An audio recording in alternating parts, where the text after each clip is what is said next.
இப்போ நம்ம பேச போகிறது வந்து துதியை திதி. இந்த திதியில் பிறந்தவங்களுக்கு வந்துட்டு என்ன ப்ளஸ் என்ன மைனஸ் ஃபர்ஸ்ட்? பௌர்ணமியில் பிறந்தவங்க அதிர்ஷ்டத்தை கொண்டவர்கள் தான். ஆனால் குடும்ப வாழ்க்கை அமாவாசை தேதியில் பிறந்துட்டாலுமே கூட அவங்க ரிஷப ராசியாவோ ரிஷப லக்னக்காரங்களாகவோ இருந்தாங்க அப்படின்னா ப்ளஸ்ஸாக இருக்கும். இப்போ இந்த துதியை திதியில் பிறந்தவங்க அப்படின்னு பார்க்கும்போது என்னென்னு பார்த்தீங்கன்னா சந்திரன். இல்லை இந்த திதியில் பிறந்தவங்களுக்கு என்னென்னு பார்த்தீங்கன்னா நல்ல குணம் இருக்கும், நல்ல ஹார்ட் ஒர்க் இருக்கும், நல்ல கடவுள் பக்தி இருக்கும். அப்போது இந்த குரு சம்பந்தமான விஷயத்தை நம்ம வந்து கிளியர் பண்ணணும். ஸோ அப்போது தானம் தர்மம் கொடுத்தாலோ கோவிலுக்கு போனாலோ இந்த குரு ரிலேட்டடாக நம்ம பண்ணும்போது நல்ல மாற்றம் கண்டிப்பாக கிடைக்கும். மேம், இப்போது ஒரு திதியில் பிறந்தவங்களுக்கும் ஒவ்வொரு தேவதைகளை வந்து வழிபடணும் அப்படின்னு சொல்லியிருந்தீங்க. அப்போ அந்த திதிக்கு ஏதாச்சும் ஒரு தானம் பர்டிகுலராக நீங்கள் எதனா லிங்க் பண்ணுறது உண்டா இல்லை இருக்கா அந்த மாதிரி? இந்த திதிக்கு பார்த்தீங்கன்னா குரு தான், இந்த குரு தான் நமக்கு வந்து மேஜராக இருக்கார். அப்போது வியாழக்கிழமை தோறும் பொருளாதாரத்தில் பின்தங்கி இருக்காங்க, அவங்களுக்கு வாழ்வாதாரம் இல்லை அப்படின்றவங்களுக்கு ஒரு கோமாதாவும்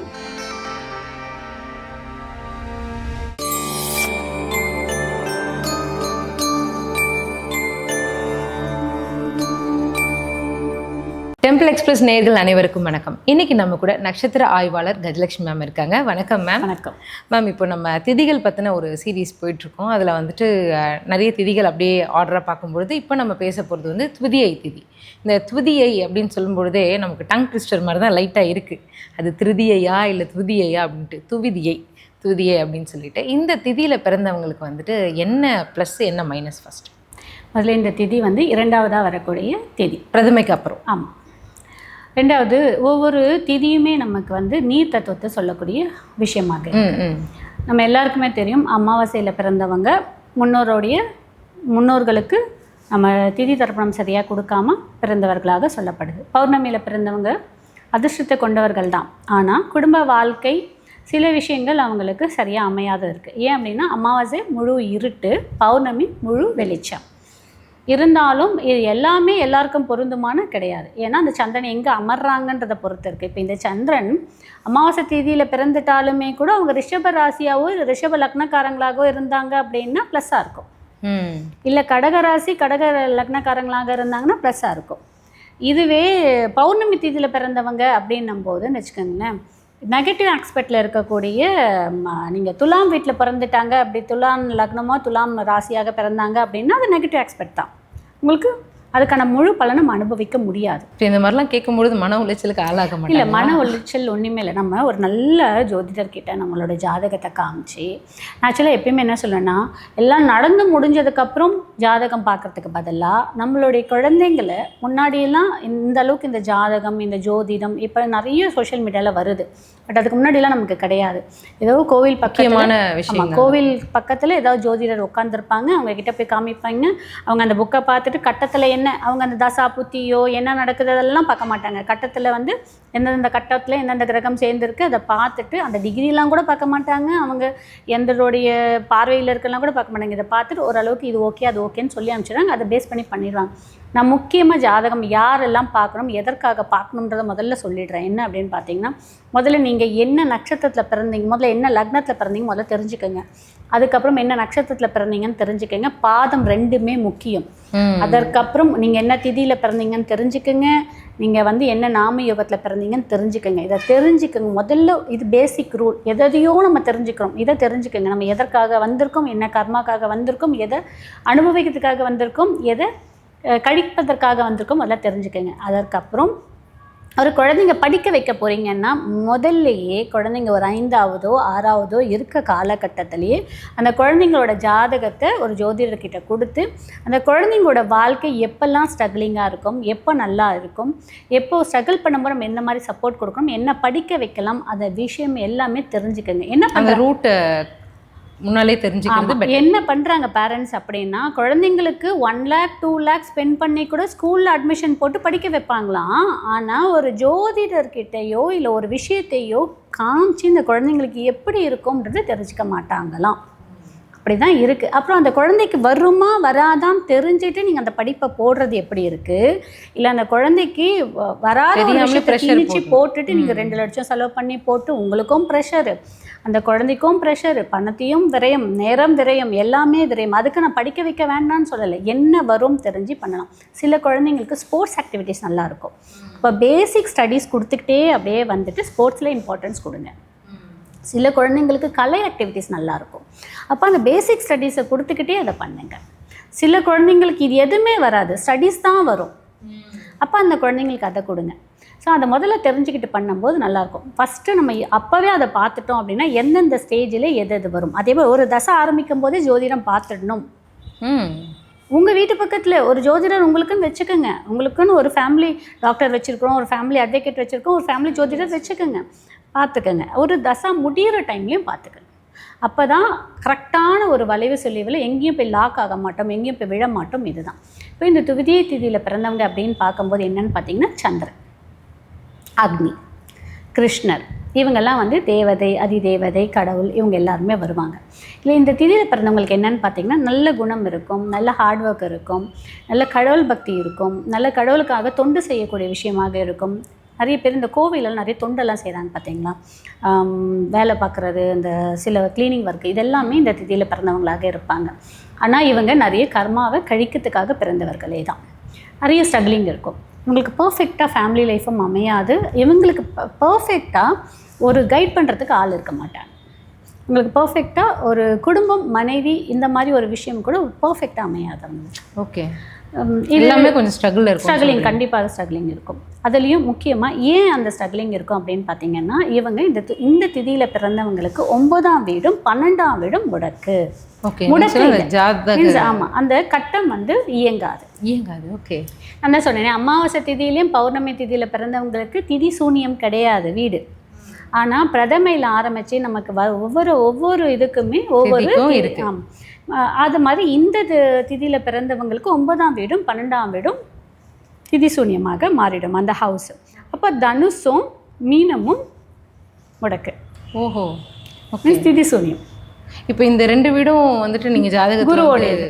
ஐயோ, இது பொதுவானது, பொதுவாக இந்த 2 வீடு. ஸோ குருவோட வீடு முடக்கு. அப்போ இவங்க என்ன பண்ணியிருப்பாங்கன்னா குரு சார்ந்த விஷயத்தில் நிந்திச்சிருப்பாங்க. அப்போ குருமார்களை வந்து நிந்திச்சிருப்பாங்க, குருவுக்கு வந்து ஏதாவது பண்ணியிருப்பாங்க, பிராமணரை நிந்திச்சிருப்பாங்க, பசுக்களை வந்து வதம் பண்ணியிருப்பாங்க, பசுக்களுக்கு வந்து ஏதாவது கொடுமைப்படுத்தியிருப்பாங்க, பசு மாட்டை வந்து ஏதாவது இது பண்ணியிருப்பாங்க. இந்த மாதிரி ரிலேட்டடாக இருந்தால் மட்டும்தான் இந்த இதில் நம்ம பிறக்க முடியும். அப்போது இந்த குரு சம்பந்தமான விஷயத்தை நம்ம வந்து கிளியர் பண்ணணும். ஸோ அப்போது தானம் தர்மம் கொடுத்தாலோ கோவிலுக்கு போனாலும் இந்த குரு ரிலேட்டடாக நம்ம பண்ணும்போது நல்ல மாற்றம் கண்டிப்பாக கிடைக்கும். ஓகே, அப்போ நீங்கள் பண்ணுற இந்த கால்குலேஷன் சிஸ்டம் வந்து எப்படின்னா இப்படி தான் ஒர்க் அவுட் ஆகுது. இப்போ இவங்களுக்கு உரிய கர்மா என்னவாக இருக்கும் மேம் இந்த துவிதியை திதியில் பிறந்தவங்க? நான் அதுதான் சொன்னேனே, இவங்க வந்து பிராமணர் நிந்திச்சிருப்பாங்க. ஓகே, அந்த பாவங்கள் அப்படின்னு வரும்பொழுது அதுக்குள்ளே அந்த பிராமணர் நிந்திச்சிருப்பாங்க. இல்லை குருமார்களை, இவங்களுக்கு ஒரு குருமார் சொல்லி கொடுக்குறாங்கன்னா அந்த குருமார்கிட்ட இங்கே நேராக பேசிட்டு பின்னாடி திட்டிட்டு போகிறது, இந்த மாதிரி சில விஷயம் இருக்கும். அதனால இவங்களுக்கு ஒரு நல்ல குருமார்கள் அமைய மாட்டாங்க, ஒரு நல்ல இவங்களை வழி நடத்தக்கூடிய ஒரு பர்சன் இருக்க மாட்டாங்க. ஓகே ஓகே ஓகே ஓகே, அதுதான் நான் ஃபஸ்ட்டே சொன்னேன், ஒரு நல்ல குடும்பம் அமையாது, ஒரு நல்ல வழி நடத்துறதுக்கு ஆள் இருக்க மாட்டாங்க, எது இருந்தாலும் இவங்க மேலே கேட்க மாட்டாங்க. ஓகே, அப்போ இவங்க வந்து இந்த குரு பகவானை வந்து வழிபடலாமா வேண்டாமா? இல்லை, இவங்க அதான் சொல்லுங்க, இவங்களுக்கு பாக்கியமாக கிடைக்கக்கூடிய விஷயம், கடவுளோட அருள் கூட இவங்களுக்கு பாக்கியம் கிடைக்காது. அதான் சொல்லேன், குரு நான் வந்து நீங்கள் என்னோட பதிவு பார்த்தீங்கன்னா தெரிஞ்சுக்கும், குருவோட அருள் இருந்துச்சுன்னா குரு நிற்கிற இடத்த விட பார்வைக்கு பலன் ஜாஸ்தி. அப்போ குருவோட அருள் இருந்துச்சுன்னா எப்படி தோஷமும் நீங்கும் அப்படின்றதான் ஒரு விஷயம். அப்போ குரு அருள்ன்றது நான் வந்து நவகிரகத்தை மட்டும் சொல்லலை, சேம் கர்மா இது நம்மளுடைய சித்தமார்களையும் சொல்கிறது. நம்ம குருவான்னு நினச்சி யாரை வழிபடுறோமோ அவங்களோட இதுன்னு தான் சேர்த்து தான் நான் சொல்கிறது. அப்போது ஃபார் எக்ஸாம்பிள் இப்போ டீச்சர் கிட்ட ஸ்கூலில் இருக்காங்க அப்படின்னா அந்த டீச்சர் கிட்ட இருந்து கூட நமக்கு நல்ல சப்போர்ட் கிடைக்காது. ஆமாம், கிடைக்காது, சப்போர்ட் கிடைக்காது, ஒரு வழி நடத்த மாட்டாங்க. முதல்ல ஆக்சுவலாக அவங்களே வழி நடத்தணும். ஆமாம், அவங்களே வழி நடத்தணும்னு வந்தால் கூட இன்கேஸ் இந்த 2 வீடு முடங்கி இருக்குன்னு அந்த வீட்லேயே குரு அமர்ந்துட்டாருன்னு இன்னும் சொல்லவே வேண்டாம், எதுவுமே பெருசாக கிடைக்கும், அதிக பாதிப்பு கொடுக்கும். இல்லை குரு வேறு இடத்துல இருந்தால் அட்லீஸ்ட் அந்த குரு 5ஆம் பார்வையாக இந்த வீட்டை ஏதாவது பார்த்தானா ஓரளவுக்கு நல்ல குரு கிடைப்பாங்க. பட் இவங்க எடுத்துப்பாங்கன்னு எடுத்துக்க மாட்டாங்க. ஓகே, அந்த மாதிரியான விஷயங்களை தான் அந்த கட்டம் பண்ணும். அண்ட் அந்த மாதிரியான ஆக்ஷன்ஸை தான் அந்த நபர்கள் வந்து சந்திப்பாங்க. ஓகே, இப்போ இது எல்லாத்துக்குமே வந்துட்டு ஒரு விடிவு காலமாக நீங்கள் ஏதாச்சும் ஒரு சொல்யூஷன் கொடுக்கக்கூடாது? கண்டிப்பாக கொடுத்துடலாம். அது சொல்யூஷனுக்கு பதில் இப்போ என்னென்னா, நம்ம இந்த 2 வீடு முடங்குச்சுன்னு சொன்னேன் பார்த்தீங்களா, அப்போது இவங்களுக்கு எந்த மாதிரியான பாதிப்பு இருக்குன்னு முதல்ல அவங்க தெரிஞ்சுக்கணும்ல. புரியுது. அப்படின்னு பார்த்தீங்கன்னா 9ஆம் இடம் சொல்லக்கூட நம்மளோட தந்தை ஸ்தானம். ஸோ தந்தை வழி சொத்து நமக்கு பெருசாக அனுபவிக்க முடியாது, பூர்வீகம் வராது, முதல்ல இருக்காது, இருந்து வந்தாலும் நம்மளால் அனுபவிக்க முடியாது. அது ஏதாவது வேஸ்ட்டாக விரயமாக போயிடும், இல்லை ஒரு போராடி வாங்கக்கூடிய காலமாக இருக்கும். இல்லை தந்தை ஏதாவது தொழில் பண்ணிட்டு இருக்காருன்னா அந்த தொழில் நம்மளால் கண்டினியூ பண்ண முடியாது. தந்தையோட பணம் ஏதாவது தான் நமக்கு வந்து சேராது. இந்த மாதிரி ஒரு ஆஸ்பெக்ட்லாம் இருக்கும். இப்போ இன்கேஸ் இதுலேயே கார்த்திகை நட்சத்திரத்தில் பிறந்துட்டாங்கன்னு வச்சுக்கோங்களேன், சூரியனோட நட்சத்திரத்தில் வந்துடுறாங்க அவங்க. அப்போது அந்த தந்தை வழி சொத்து இவங்க போராடி கோர்ட் கேஸ் போட்டு நடத்தினா கூட வராது. அவங்க கம்முன்னு அமைதியாக விட்டுட்டாலும் எப்பயாவது ஒரு 10 வருஷம் கழிச்சாவது வந்துடும். பட் இவங்க என்ன பண்ண, கார்த்திகை சும்மா இருக்காது, நான் கேஸ் போடுறேன், எங்கள் அண்ணன் ஏன் கொடுக்க மாட்டேன், தம்பி ஏன் கொடுக்க மாட்டேன்னு கேஸ் போடுறாங்க, கண்டிப்பாக வராது. வீண் இது தான்.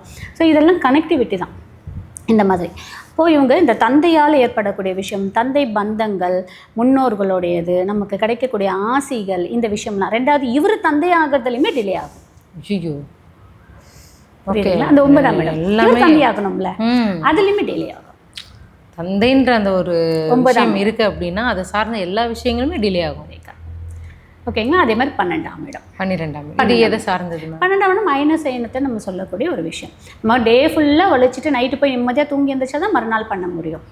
இந்த அயனசயனம்ன்றது எல்லாத்துலேயுமே வரும், நம்மளுடைய ஆரோக்கியத்திலே வரும், நம்ம வெளிநாட்டுக்கு செல்லக்கூடிய விஷயமாக இருக்கும், இது எல்லாமே வரக்கூடியது. இவங்கெல்லாம் பார்த்தீங்கன்னா இந்த திதியில் பிறந்தவங்க வெளிநாட்டுக்கு போகணுன்னு ஒத்த காலில் நிற்பாங்க. பட் அவங்களால போகவே முடியாது. இல்லை அங்கே மீறி போயிட்டாங்க அப்படின்னா கூட அவங்களால அங்கே இருந்து வேலையை வந்து கண்டினியூ பண்ண முடியாது. ஏதோ ஒரு ரீசனுக்காக வர மாதிரி இருக்கும். இப்போது இந்த எல்லாம் உடனே கேட்கக்கூடாது, இல்லையே நாங்கள் இதில் தான் இருக்கோமே, நாங்கள் அதில் தான் இருக்கோமே. ஆக்சுவலாக நம்மளுடைய மக்கள் ஆடியன்ஸ் எல்லாம் கமெண்ட்ஸ் போடுறாங்களோ இல்லையா, நம்மள மாதிரி ஜோதிடர்ஸ் தான் இல்லை நிறைய கமெண்ட்ஸே போடுவாங்க. அப்போ அவங்க என்ன பண்ணுவாங்க, இல்லையே நாங்கள் இப்படி ஆச்சு, நாங்கள் அப்படி ஆச்சுன்னு சொல்லுவாங்க. இது எப்போ வேலை செய்யும் அப்படின்னா, அங்கே இருந்து அந்த தசை, இப்போ இந்த குரு தசை நடக்கும்போது இல்லை குரு புத்தி நடக்கும்போது நமக்கு இது ரொம்ப இம்பேக்ட் ஜாஸ்தி கொடுக்கும். ஓகே, இப்போ மக்களுக்கு தான் தெரியலன்னா அவங்களுக்கு தான் கட்டெல்லாம் தெரியுமே, அது சும்மா வம்பு விழுக்கிறதுக்காக வரும். அவங்களுக்கு ஏதோ தசா புத்தியில் இஷ்யூ இருக்கும் போல். அதுதான் மேம். இவங்களுக்கெல்லாம் ஆக்சுவலாக நல்லா தெரிஞ்சவங்க யாருன்னா ஜோதிடருக்கு தான் அந்த கர்மாவை பற்றி நல்லா தெரியும். ஆனால் அவங்க தான் மேலே தப்பு பண்ணிக்கிறது. ஓகே, நம்ம இப்போ ஒரு கர்ம பதிவு பார்த்தோம். ஆமாம், அந்த கர்ம பதிவு டெஃபினட்டாக யார் பார்க்குறாங்களும் நல்லா கண்டிப்பாக ஜோதிடர்கள் கண்டிப்பாக பார்க்கணும். என்ன அப்படின்னா, நமக்கு தான் தெரியும் நம்ம செய்யக்கூடிய வார்த்தையும் நம்ம செய்யக்கூடிய எண்ணங்களும் நம்ம செய்யக்கூடிய விஷயம் நமக்கு திரும்ப வரும். ஆனால் அதை புரிஞ்சிக்கிறதே கிடையாது. அடுத்தவங்களை பற்றி நான் அவங்களுடைய வியூஸ்க்காகவும் அவங்களுடைய இதுக்காகவும் பண்ணுறாங்க. சரி, ஓகே, அது அவங்களுடைய ஆக்ஷன்ஸ், அவங்க என்ன கொடுக்குறாங்களோ திரும்பி அவங்களுக்கு வரப்போகுது, அது ஓகே. ஸோ இப்போ நம்ம இங்கே என்னென்னு பார்த்தீங்கன்னா, இப்போ 12ன்ற கூடிய அனைத்து விஷயமே நமக்கு வரும். ரொம்ப கஷ்டப்பட்டு உழைப்பார், பெரியத்தில் போகும், நஷ்டமாகவே இருக்கும். அப்போ அந்த 9ஆம் இடமும் அந்த 12ஆம் இடமும் அவங்களுக்கு பாதிப்பாக கொடுக்கக்கூடிய இடமாக இருக்கும். இது வந்து பொதுவானது. இப்போ இதே ஒரு மேஷ லக்னத்தில் பிறந்திருக்கான்னு வச்சுக்கோங்களேன், 9ஆம் இடம் தனுசுவே வரும். அப்போ அது 100% அப்பாவோட சார்ந்த விஷயம் அனைத்துமே அவங்களுக்கு பிரச்சனையாக தான் இருக்கும். ஓகே, மீண்டும் ஸ்தானம் என்ன பலத்தை கொடுக்கணுமோ அது கொடுக்காது. அதுதான். இப்போ இது ரிஷபத்தில் இருக்காங்கன்னு வச்சுக்கோங்களேன், இந்த தனுசு வந்து 8ஆம் இடம் வரும். அப்போ 8ஓடைய விஷயம் உங்களுக்கு வந்துகிட்டே இருக்கும். சும்மாவே வம்பு வழக்கு வரும், சும்மாவே கோர்ட் கேஸ் பிரச்சனை வரும், நோய் வரும், இல்லை 8 ரீதியான இருக்கக்கூடிய அனைத்து பிரச்சனையுமே உங்களுக்கு கொடுத்துக்கிட்டே இருக்கும். ஓகே, இப்போ இதே மிதுன லக்னக்காரங்களாக இருக்காங்கன்னு வச்சுக்கோங்களேன், தனுசு வந்து 7ஆம் வீடாக வரும். அப்போ கணவன் சார்ந்த விஷயத்தில் பிரச்சனை வரும், நண்பர்கள் சார்ந்த விஷயத்தில் பிரச்சனை வரும். நல்ல பார்ட்னர்ஸாக இருப்பாங்க, நல்ல வட கொடன்னு பேசி அழகாக அவங்களை இன்வெஸ்ட்மெண்ட் பண்ணி பிஸ்னஸில் போட்டு வச்சுட்டு திடீர்னு நல்ல ஒரு பீக்கில் வர்றப்போ பார்ட்னர்ஸ் வந்து காலை வாரி என்கிட்ட கொடுத்துடு அப்படின்னு சொல்லி இவங்களோட வீக்னஸை யூஸ் பண்ணிட்டு போயிடுவாங்க. ஸோ 7ஆம் இடம்ன்றது நமக்கு என்ன, பார்ட்னர்ஸு, கணவன் மனைவி, நண்பர்கள், இதெல்லாம் சொல்லக்கூடியது 7ஆம் இடம். நமக்கு 2வது குழந்தை பிறக்கிறதுலையும் நமக்கு அதில் பிரச்சனை வரும். அதுக்கும் ஆமாம். இன்கேஸ் மிதுன லக்னக்காரங்களாக இருந்தாங்க அப்படின்னா தனுசு 7 வீடு வரும். ஸோ இது என்னன்னா, ஒவ்வொரு லக்னக்காரங்களுக்கு வீடு மாறும்ன்றது சொல்ல வரேன். புரியுது. இப்போ என்னதான் திதியில் வந்து பிறந்தாலுமே அந்தந்த திதியில் பிறந்தவங்களுக்கு ஒரு லக்னத்துக்கு வந்து வீடு மாறும். இப்போ காலச்சக்கரத்துக்கு காலபுருஷ தத்துவம் பிரகாரம் இந்த திதியில் பிறந்தவங்களுக்கு 9ஆம் வீடும் 12ஆம் வீடும் முடக்கு. இது பொதுவானது. பட் ஒவ்வொருத்தரும் ஒரு லக்னத்தில் பிறக்கிறாங்கல்ல. இப்போ வந்து மிதுன லக்னத்தில் பிறக்கிறவங்களுக்கு 7ஆம் ரிலேட்டடாக இருக்கக்கூடிய விஷயம் எல்லாம் பாதிப்பு வரும். இப்போ கடக லக்னத்தில் பிறக்கிறாங்கன்னா 6ஆம் வீடு இருக்கக்கூடிய ரிலேட்டடாக இருக்கக்கூடிய விஷயம்லாம் பாதிக்கும். 6ன்றது என்ன, ஒரு வேலையில் ஒரு போராட்டம் இருக்கும். ஓகே, அப்போ உங்களுக்கு எந்த திதியில் பிறக்கும்பொழுது எந்த கட்டம் வந்து முடக்கமாக இருக்கோ அது சம்மந்தப்பட்ட பாதிப்புகள் அதிகம் கண்டிப்பாக கொடுக்கும். சிம்ம வீடாக இருந்துச்சுன்னா 5ஆம் வீடு, முதல் குழந்தையிலே பிரச்சனை, குழந்தை பிறந்து நமக்கு வந்து பெருசாக யூஸ் இருக்காது, குழந்தையால் நமக்கு ஒரே மன போராட்டமாக இருக்கும், பூர்வீக பிரச்சனை இருக்கும், பூர்வீக சொத்து வராது, குலதெய்வம் தெரியாது, இல்லை குலதெய்வம் இருந்தாலும் குலதெய்வம் அருள் கிடைக்காது, காதல் மனம் சார்ந்த விஷயத்துல பிரச்சனை இருக்கும், காதல் கை கூடாது, பிரச்சனைகள் இருக்கு. ஆமா, இந்த மாதிரி இப்போ கன்னி லக்னமாக்காரங்களா இருந்தாங்கன்னு வச்சுக்கோங்களேன், 4ஆம் வீடா வரும். அப்போ வீடே உங்களுக்கு ஒரு போராட்டமாக இருக்கும், தாயாரே ஒரு போராட்டமாக இருக்கும், வீடு வாங்குறதுல போராட்டமா இருக்கும், கனவு ஆசை இருந்தாலும் அமையாது, வண்டி வாகனத்துல பிரச்சனை இருக்கும், வண்டி வாகனத்தை செல்லும் போது ஆக்சிடென்ட்ஸ் வரும், இதெல்லாம் உங்களுக்கு ஒரு போராட்டங்கள் இருக்கு. இது துலாம் லக்னக்காரங்களாக இருந்தால் 3ஆம், அவங்க எடுக்கக்கூடிய முயற்சி அனைத்துமே ஒரு போராட்டமாக இருக்கும், சகோதர ஸ்தானம் போராட்டமாக இருக்கும், கம்யூனிகேஷன் பிரச்சனையாக இருக்கும், இது எல்லாமே. ஸோ இப்போது விருச்சகமாக இருந்தாக்கி 2ஆம் வீடு, அப்போ குடும்பம் அமைதியில் பிரச்சனை இருக்கும், அவங்க வாக்கு பிரச்சனையாக இருக்கும், வருமானம் பிரச்சனையாக இருக்கும், குடும்பம் அமை. ஸோ அந்தந்த லக்ன இப்போ வந்து இது தனுசு லக்னக்காரங்களாக இருந்தால் அவங்களுக்கு அவங்களே பிரச்சனையாக இருப்பாங்க. ஓகே, அவங்க இருக்கக்கூடிய முயற்சி எதுவுமே பெருசாக அவங்களுக்கு கை கொடுக்காது, 1ஆம் ஸ்தானமே முடங்கிடுதில்ல. ஸோ இப்போ அவங்கவுங்க எந்தெந்த முடக்கத்துக்கும் முடங்கும். ஓகே, இப்போ நீங்கள் இத்தனை ஸ்தானங்கள் சொல்கிறீங்க, ஒரு விஷயங்களுக்கும் அதாவது முடக்கத்துக்கும் அதுக்கான சொல்யூஷன் இருக்கு. எப்பயுமே நான் சொல்கிறது என்ன, ஒவ்வொரு திதிக்கும் ஒவ்வொரு கோவில் இருக்குது, ஒவ்வொரு திதிக்கும் ஒரு அதிதேவதைகள் இருக்காங்க, அதை பிடிச்சு நீங்கள் ஒரு வாட்டி போயிட்டு வந்துட்டிங்கன்னா கர்மா மாறிடுமா, திதிக்கான வேலை முடிஞ்சிடுமா, திதி சாந்தி ஆகிடுமானா கிடையாது. பட் பர்சன்டேஜ் குறையும், பேலன்ஸ் ஆகும், அது ஒரு பேஸ்டாக எடுத்துக்கோங்க. பட் நீங்கள் டே டு டே லைஃப்லேயுமே நீங்கள் அதை இம்ப்ளிமெண்ட் பண்ணுங்க. இப்போ நீங்கள் சொல்லும்பொழுது ஒரு வார்த்தை சொன்னீங்க, அந்த ஒரு திதிக்கும் ஒரு தேவதை இருக்காங்க அப்படின்னு சொல்லிட்டு. இந்த திதிக்கு வந்துட்டு என்ன தேவதை, என்ன தெய்வத்தை வழிபடும்? இதில் வந்து 2 பேர் வராங்க மேம், வளர்பிறை தேய்பிறை. இப்போ வளரில் பிறக்கிறவங்களுக்கு முதல்ல தனுசு வேலை செய்யும், தேய்பிறையில் பிறக்கிறவங்களுக்கு மீனும் வேலை செய்யும். ஓகே, புரியுதுங்களா? ஃபஸ்ட்டு ஹவுஸ் வந்து 9ஆம் வீடு வேலை 9ஆம் பாதிப்பு இருக்கும், தேய்பிறையில் பிறக்கிறவங்களுக்கு 12ஆம் வீடு பாதிக்கும். ஸோ இதை பேஸ் பண்ணி தான் நமக்கு வரும். இப்போ நம்ம வந்து கிருஷ்ணர் தான் நமக்கு மெயினாக இதோடைய இந்த திதிக்கு வந்து கிருஷ்ணர் ரொம்ப வளர்பிறைக்கும் தேய்பிறைக்கும் காமன் கிருஷ்ணர் வந்து. ஓகே, திதி. ஆமாம், அதற்கப்புறம் வந்து சந்திரன் வருவாங்க. ஸோ நீங்கள் நவகிரகத்தில் இருக்கக்கூடிய சந்திரனை திங்கட்கிழமையில் போய் வழிபாடு எடுத்துக்கலாம். இல்லை நீங்கள் வந்து என்னால் போக முடியல, நாங்கள் ஃபாரினில் இருக்கோம், எனக்கு அங்கே நவகிரகம் கோயில்னா திங்கட்கிழமை ஒரு சாதம், வெள்ளை சாதம் வடித்து சுத்த அன்னம்னு சொல்லக்கூடிய நெய்யோ எண்ணெயோ ஏதோ ஒன்று, பால் கூட விட்டு நீங்கள் அதை வந்து பிரசாதமாக படைச்சிட்டு அதை நீங்கள் தானம் கொடுக்கலாம். ஓகே, வெள்ளை சாதம் தானம் கொடுக்கலாம், தயிர் சாதம் தானம் கொடுக்கலாம். முடிஞ்ச அளவுக்கு அவர்களுடைய திதி அன்று விரதம் இருங்க, திதியை பிடித்தா விதியை வெல்லலாம். சூப்பர். ஓகே, 100% உண்மையான ஒரு விஷயம், 100 சொல்ல மாட்டேன், 1000 டைம்ஸ் கூட சொல்வேன், ஏன்னா அதெல்லாம் பிடிச்சு தான் நான் வந்திருக்கேன். Super ma'am, super. இப்போ நீங்கள் சொன்னது வந்து கிருஷ்ணர் சொல்லியிருந்தீங்க, இன்னொன்று வந்துட்டு சந்திரன் சொல்லியிருந்தீங்க நவகிரகத்துல இருந்து. இப்போ கிருஷ்ணர்னா கிருஷ்ணர் தான், இல்லை கண்ணன், அதுக்கு அதெல்லாம் எடுத்துக்கலாம், பெரும்பாலும் அவரோட எடுத்துக்கலாம். ஓகே, இப்போ இந்த மாதிரியான கோயில்களுக்கு அந்த மாதிரியான விஷயங்கள்லாம் பண்ணும்பொழுது அவங்களுக்கு கொஞ்சம் தாக்கம் குறையும். பண்ணலாம். நீங்கள் முடியாதவங்க எல்லாரும் கோயிலுக்கே போகணுன்னு கிடையாது, நீங்கள் அன்றைய நாள் விரதம் இருங்க, உங்கள் திதி வர அன்றைய நாள் ஃபுல்லாக விரதம் இருந்துட்டு சாயந்தரம் 6 மணிக்கு நீங்கள் அதுக்கான, இப்போ சந்திரனும் போது உணவு சாதம், வெள்ளை சாதம், இல்லையா அரிசி வாங்கி தானம் கொடுங்க, பச்சரிசி வாங்கி தானம் கொடுங்க. நான் என்ன சொன்னேன், இவங்க குருவை நிந்தினதுனால தான் இந்த பிரச்சனை அப்படின்னு சொன்னேன். அப்போது ஏதோ கோவிலில் ஏழை பிராமணருக்கு பச்சரிசி வாங்கி தானம் கொடுங்க.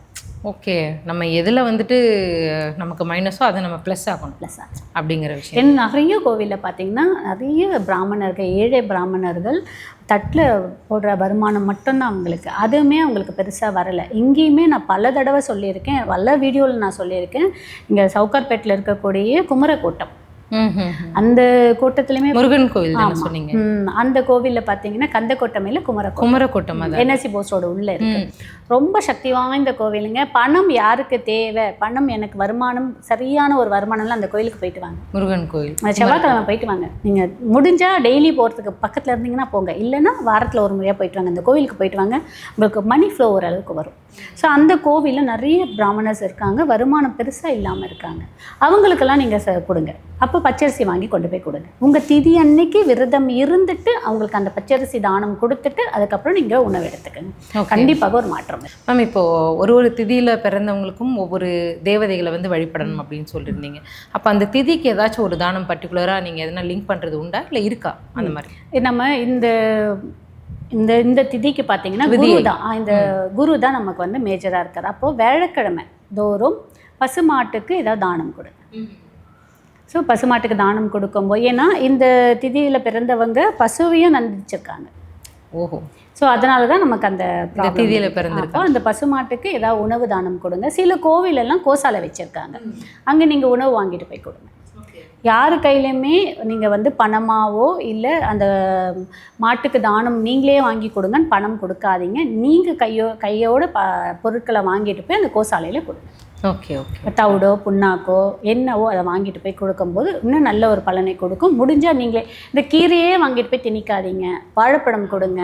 சாதம் நீங்களே வீட்டில் பண்ணி அதில் வெல்லம் கலந்து கொண்டு போய் கொடுங்க. அவுள் பண்ணி கொண்டு போய் கொடுங்க. அப்புறம் கோதுமையால் செய்யப்பட்ட ஒரு களி மாதிரி பண்ணி கொண்டு போய் கொடுங்க. நீங்கள் என்ன கிழமையில் பிறந்திருக்கீங்க, நீங்கள் என்ன உங்களுக்கு என்ன வீக்காக இருக்காங்க, எந்த கிரகம், அந்த ரிலேட்டடாக பண்ணுங்கள். சூரியன் வீக்காக இருந்தாங்கன்னா கோதுமை மாவை களி மாதிரி கிண்டி கொண்டு போய் கொடுங்க. இல்லை கோதுமை ரவை வருது, அதை அழகாக நல்லா பாயில் பண்ணி அதில் கொஞ்சம் வெல்லம் நாட்டு சக்கரெலாம் போட்டு வாழையில் மடித்து கொண்டு போய் கோமாதாக்கு கொடுங்க. இதெல்லாம் பண்ண பண்ண பண்ண உங்களுக்கு ஒரு நல்ல மாற்றம் இருக்கும். இது நீங்கள் வியாழக்கிழமையும் செய்யலாம். மாதத்துக்கு ஒரு முறை வரக்கூடிய உங்களோட திதி அன்றும் நீங்கள் இதை செய்யலாம். ஓகே. வளர்பிறை திதிலையும் பண்ணலாம், இல்லை தேய்பிறை திதிலையும் பண்ணலாம். ரொம்ப எங்களுக்கு முடியும், வசதி வாய்ப்பு இருக்குது அப்படின்னா, யாருக்காவது ரொம்ப பொருளாதாரத்தில் பின்தங்கி இருக்காங்க, அவங்களுக்கு வாழ்வாதாரம் இல்லை அப்படின்றவங்களுக்கு ஒரு கோமாதாவும் வித் கன்றுக்குட்டியோட தானம் வாங்கி கொடுங்க.